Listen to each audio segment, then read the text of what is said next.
ವೇದಿಕೆ ಮೇಲಿರೋ ಗಣ್ಯರಿಗೆ ನಮಸ್ಕಾರ. ನಿಮ್ಮೆಲ್ಲರಿಗೂ ನಮಸ್ಕಾರ. ಮಾಧ್ಯಮಕ್ಕೆ ಮತ್ತು ಕಲಾವಿದರಿಗೆ ಭಾಳ ನಂಟಿದೆ. ಒಂಥರ ಜೋಡೆತ್ತು ಅಂತ ಹೇಳಿದ್ರೆ ತಪ್ಪಾಗಲ್ಲ. ತುಂಬ ದಿನಗಳಿಂದ ಸಮಯ ನ್ಯೂಸ್ ಏನಾಗಿತ್ತು ಎಲ್ಲಿ ಹೋಯಿತು ಅಂತೆಲ್ಲ ಯೋಚನೆ ಮಾಡಬೇಕಾದ್ರೆ ಇವತ್ತಿನ ಒಂದು ಲ್ಯಾಂಗ್ವೇಜಲ್ಲಿ ಹೇಳಬೇಕಂದ್ರೆ ಅಪ್ಗ್ರೇಡ್ ಆಗ್ತಿತ್ತು. ಸೊ ಈಗ ಅಪ್ಗ್ರೇಡ್ ಆಗಿ ಡಿಜಿಟಲ್ ಪ್ಲ್ಯಾಟ್ಫಾರ್ಮ್ಗೆ ಬಂದಿದೆ. ಬಹಳ ಸಂತೋಷ ಆಗ್ತಿದೆ. ಯಾಕಂದರೆ ನಮಗೆ ಎಸ್ಪೆಷಲಿ ಚಿತ್ರರಂಗದಲ್ಲಿ ಇರೋರಿಗೆ ಹಲವಾರು ನ್ಯೂಸ್ ಚಾನೆಲ್ಸ್ ಬಂದಷ್ಟು ನಮಗೆ ಹೆಮ್ಮೆ ಆ್ಯಂಡ್ ನಮಗೊಂದು ರೀತಿಯ ಏನಂತಾರೆ ಆನೆ ಬಲ ಇದ್ದಂಗೆ. ರೂಪಿಕಾ ಅವ್ರು ಹೇಳ್ತಿದ್ರು ಸಮಯ ಎಲ್ರಿಗೂ ಸರಿಯಾಗಿದ್ದಾಗಲೇ ಎಲ್ಲ ಚೆನ್ನಾಗಾಗೋದು ಅಂತ. ಆದರೆ ಇವತ್ತು ಸಮಯ ನ್ಯೂಸ್ ನೋಡಿದಾಗ ಯಾವಾಗಲೂ ಒಂದೇ ಥರ ಇರಲ್ಲ.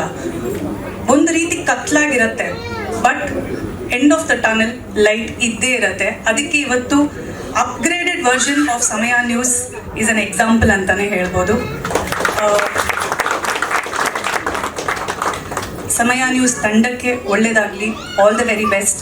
Manjunath sir, Balaji sir, thank you so much. ಇಂಥ ಒಂದು ಅದ್ಧೂರಿ ಕಾರ್ಯಕ್ರಮಕ್ಕೆ ನಿಮ್ಮ ಒಂದು ಈ ಫ್ಯಾಮಿಲಿಗೆ ನಮ್ಮನ್ನೆಲ್ಲ ಕರೆದು ಈ ಒಂದು ಖುಷಿ ಸಂಭ್ರಮನ ಹಂಚ್ಕೊಳ್ಳೋಂಥ ಒಂದು ಆಪರ್ಚುನಿಟಿ ಕೊಟ್ಟಿರೋದಕ್ಕೆ ಸಮಯ ನ್ಯೂಸ್ ಚಾನೆಲ್ ಎಲ್ಲರ ಹೃದಯದಲ್ಲಿ ಸದಾ ಚಿರಂಜೀವಿಯಾಗಿರಲಿ.